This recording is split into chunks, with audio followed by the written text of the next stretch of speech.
standing when we come up to preaching time. Let's go to the 23rd Psalm. Still there.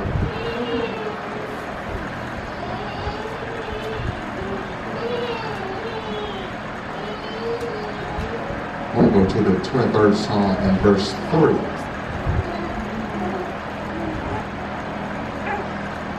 You have to say amen. It is the way to say wait. In Psalms 23, the 3rd verse, it reads, He restoreth my soul. He leadeth me in the paths of righteousness for his name's sake. You may be seated.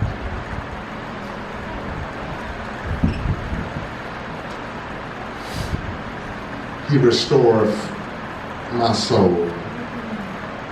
He leadeth me in the paths of righteousness for his name's sake. We have been dealing with this Psalm 23 on some previous weeks. We dealt with verse 1. In verse 1 we see that our shepherd is God. We dealt with verse 2, seeing that our shepherd is our guide. We're still on the shepherd is our guide, part 2, in verse 3. We dealt with it in verse 2, but he's still being our guide in verse 3. Amen. Amen. If you don't mind, look at your neighbor and tell them our shepherd is God. Our shepherd is God. And our shepherd is our guide. Our shepherd is our guide. We'll deal on some other weeks, we'll deal with the shepherd is our guard. And our shepherd is good. Amen. Amen. But I wanted to take this 23rd Psalm loose and deal with it in some integrity, break it by verse. There's enough in one of these verses to deal with. Amen. And I have preached this 23rd Psalm so many times, all verses, some verses, and God led me back to it because every time I open it up, I see something different. And that's what the Word of God is, that it is alive. And yet while you're preaching, the Word will give birth. Amen. I have been preaching, got my points, got everything together, and God shows me something even more to add to it. Yet while preaching, that's how the Word of God is. It's alive. We don't have a dead Word. And I'm so glad that this Word is not from a dead God. Some people leave their words, write them down, and leave. But our God, he wrote these words, had these words written, but he's still alive. And so great to our God that the author is still alive. So everything he's writing, we can still call him on it. And we can ask him questions about it, because if the author was dead, you can ask them nothing about their word. But since our God is alive, we can go to the author and say, what did you mean? Y'all gonna talk to me? What did you mean right here, Lord? And God will give you some understanding, because the author of this book is still alive. I want to deal with shepherd being our guide, part 2, and I won't be long.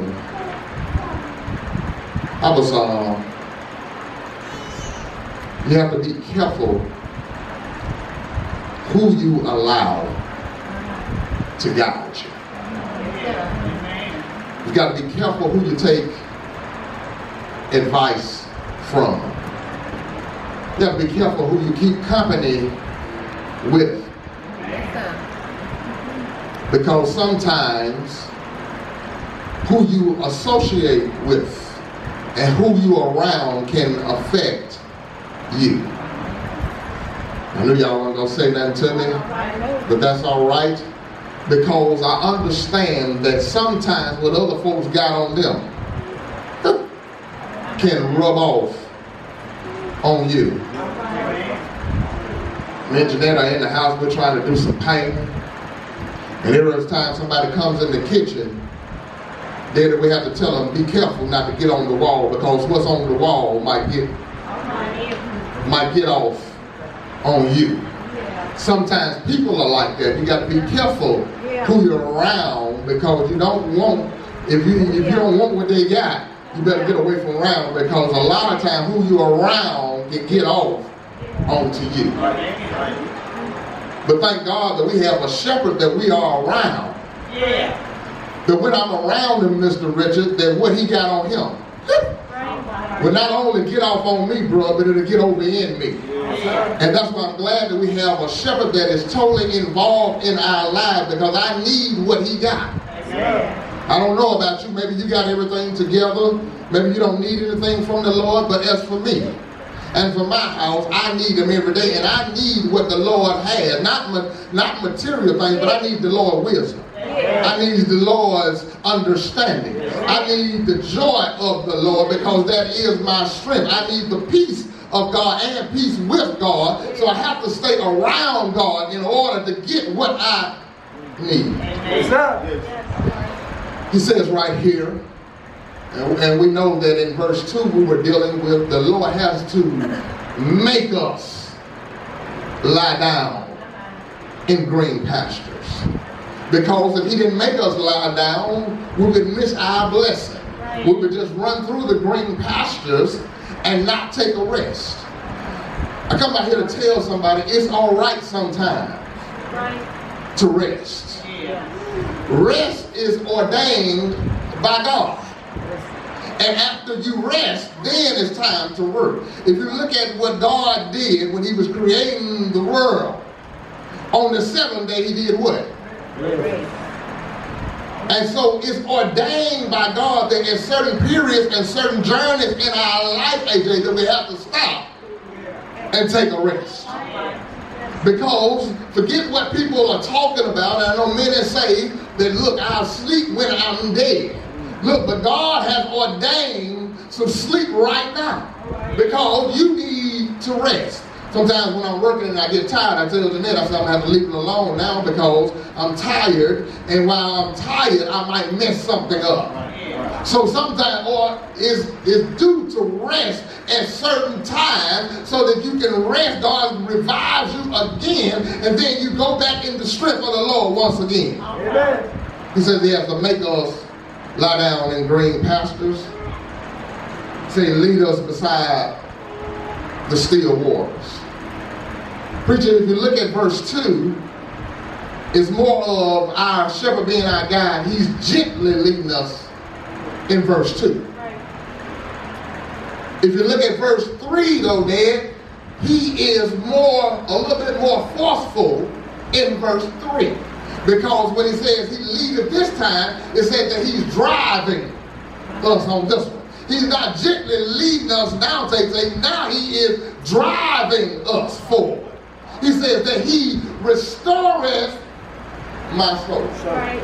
First thing I see about our God is that he guides us to restoration. He says that he restoreth my soul. Now, the last time I looked at restoring something has to be wrong with it, or tainted, or messed up, or old in order for it to have to be restored. So can I tell you that at certain times in life, Raven, that your soul will hurt, but thank God that he'll make you, he'll gently lead you through green pastures. After you finish gently leading you, then he will drive you to fix your soul. Because sometimes our soul can get messed up, or things get over in our spirit that we don't need, and God has to pull it out and restore our soul. Yes, sir. Yes, sir. I don't want anybody to be under the misconception that when you go to do good, that folks don't treat you good. Preach, Josh Brown, I'm trying. Look, you can preach all you want to. You can pray all you want to. You can read the Bible all you want to. Because I have found out that sometimes when you do good for others, they'll do bad towards you. Yes, sir. And it breaks your heart and wounds your spirit, and God has to restore your soul. Yes, sir. Yes, sir. He says, he restoreth my soul. When you look at that in the Hebrew, it means to revive.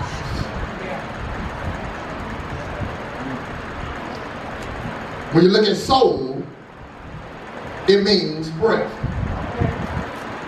Y'all will catch me in a minute.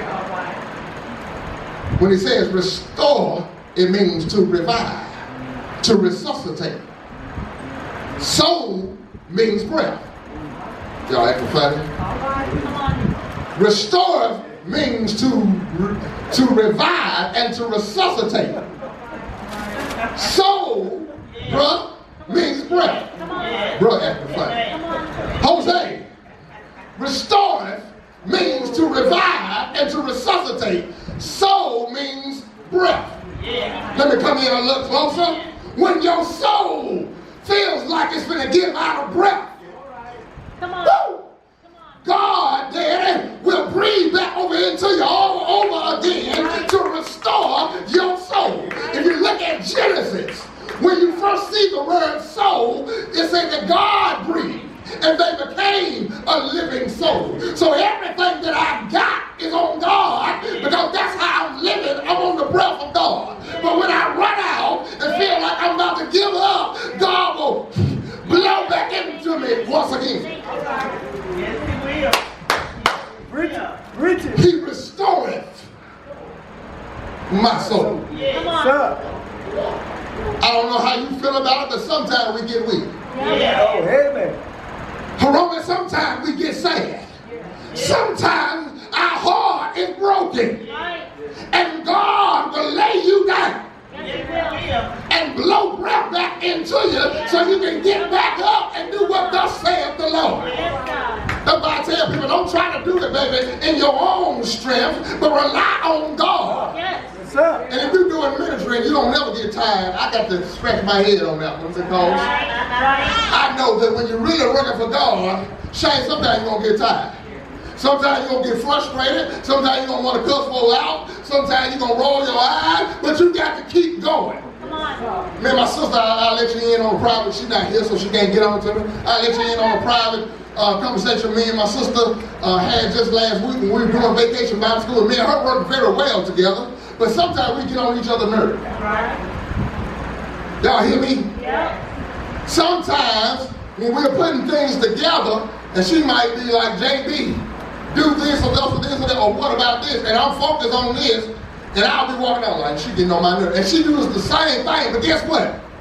At the same time, although we're getting on each other's nerves, Amber, we ain't finna hurt one another by cussing each other out, and we keep going because we know that we have a focus to get to a finish line. And see, when you got the finish line in focus, no matter how people brush up against you, baby, you can keep on working for the Lord. That's why I don't understand about folks in church. They always want to run off when things don't go the way they want them to go, or how they supposed to go. They can give up the ship, but you didn't give up the club when they were shooting. You went back to fuck.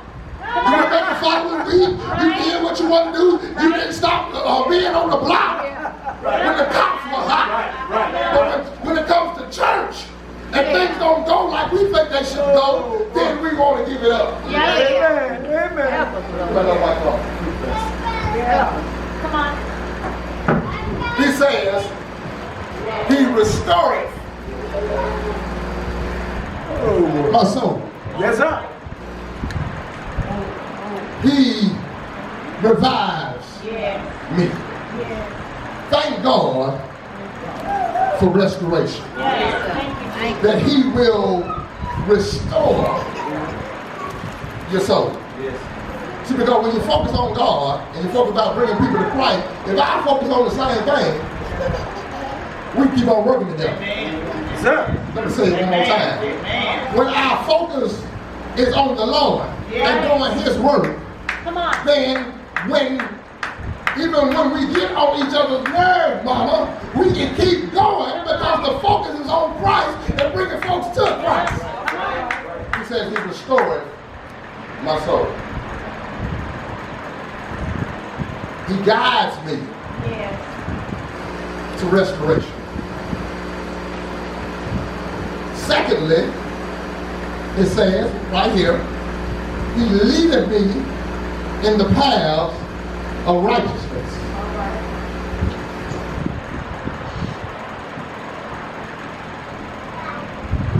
Watch this. It says, he leadeth me in the paths. All right, not only does he guide me to restoration, but he guides me to righteousness. Right. Amen. Come on. Amen. See, brother, the whole problem with a lot of people is that they think they can guide themselves to righteousness. Right. Amen. Right. The Bible says that there is a way to me that seems as if it's right. Yeah. Yes. Amen. Come on. Listen, if all your advice to yourself is right, whoop, I'm scared of you. If everything you think, every thought you got, you right about it, I'm scared of you. Yeah. Because I have to realize by it that all my thoughts and the things I want to do are not always right. Right. And so, since I can't trust myself, Come on. it's good, Miss Culler, when you can't trust yourself. Amen. Right. Amen. Y'all don't want to talk. Danger, it's good when you can't trust yourself because you know that they, Lord, John Brown, will do anything.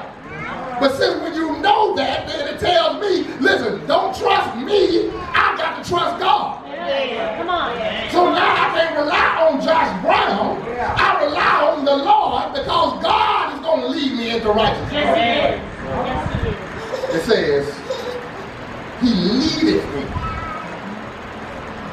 in the paths of righteousness. When you look at that, when you look at the word righteousness, it means prosperity. We know that it means right standing with God. We know that it equates to the word equity. The word equity is worth and value. Amen. The Lord leads me in the path that is worth something. Right. Yeah. Thank you, God. Thank you, Jesus. Hallelujah. The Lord leads me in the path That's right. of value. Yes. Say it.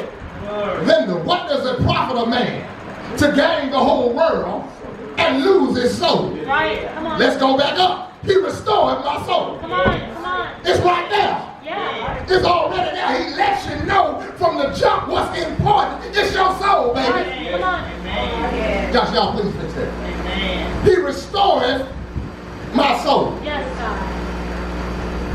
Watch this. When it says that he restored my soul, not only does he lead me in the path of worth and value, Come on. but he leads me with a right standing relationship with Jesus Christ. Amen. Amen. So he said, not only do I lead you, thank you, sir. Not only do I guide you in restoration, but I guide you to righteousness. Yeah. And you ought to be glad that God will lead you to righteousness. Amen. Because I need a right relationship with God. Amen. Because if I go on my own righteousness, it'll always be something in between me and God. Come on. But since I have Jesus, Shane, Jesus teaches me righteousness, and now it's okay for me to speak to God because he don't see my sin, but he sees the blood of Jesus Christ on my life. Yes, God. Say it, man. He guides me to restoration. Teach it. Teach it. He guides me to righteousness. Yeah. I'm through with y'all when I tell you this. Not only does he guide me to restoration and righteousness, y'all ready for this one? Yeah. Come on. Mama, he guides me to the reason why he's doing it. Come on, Jesus. It's right there in the text. It says, he does all this for his name's sake. Sir. Thank you, Jesus. Watch the text. Not his name sake, his name's Come sake. on. Come on. The reason why, so we got to get this together. Yes. I love this point right here. When it says his name's sake, let me give it to you. When it's talking about his names. It means his honor, his authority, his character, his report, his fame. Thank you, God. Thank you, God. Let me say it again. Glory. When it says names, then this is what it means. It means his honor, his authority, his character, his report, his fame. Yeah. See, the problem with a lot of folks that's in the street, they got names that really don't match their kid. Right? Come on. They got names, Mr. Body, and you ain't about that. Right. Mr. Thug, and you really a punk. Glory to God. But I thank God that his name says who he really is. He says for his name's Yes, sake. God. It says his honor, his character, his fame, his authority, his report, his fame, who he is about, what he is, who he always gonna be, what he will be, what he was, what he shall be, who he always gonna be, everlasting, forevermore, for his name's sake. Now watch this. George, what names mean. Watch this, George. You ready for this one? Not only is it talking about his honor, his character, but it says for his sake. See, we've been getting this thing twisted when we say for his sake. What it's talking about, Miss Kelly, not that God is pitiful, but when it's talking about sake, it's talking about his glory. It says it's for his name's sake. He says, so I lead you, I restore your soul. I guide you in restoration. I guide you to righteousness because guess what? It glorifies me. See, y'all say it's for your car, it's for your house, it's for your money. Why do you think you here? Why do you think you was born? Let me help somebody. Let me give somebody some purpose real quick. Let me tell you why you are here, baby. Let me tell you why you got breath in your lungs right now. It's to glorify God. That's the only reason you are here today is to give God glory. Come on. He says, he guides me to the reason of why he is being my shepherd.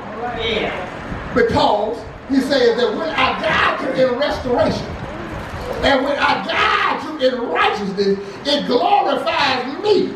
He said that since it already my work glorifies myself, don't you think you ought to turn around and give me?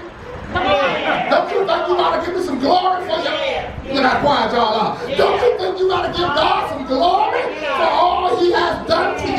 Yes, sir. Preach that word, man. Preach He it. says, it's all for the reason. Yes, sir.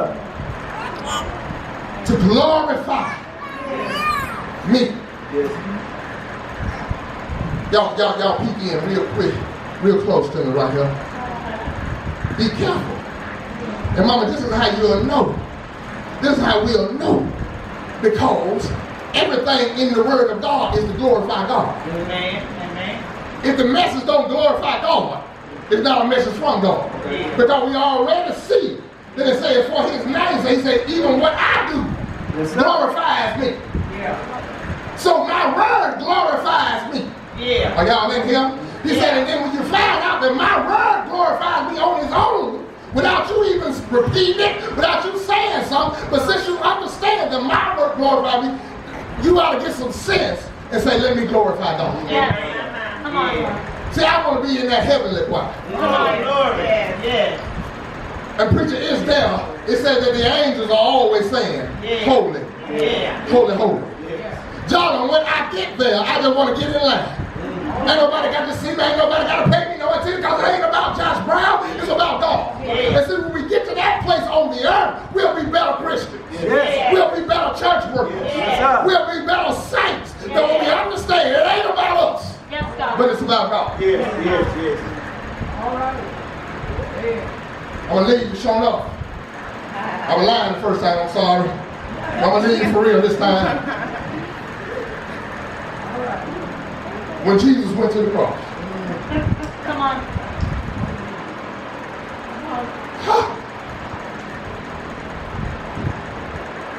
Mr. Richard, you know what kept him going? One, because he knew we needed it. Yes, sir. Yes, sir. Crazy. Crazy. Yes, sir.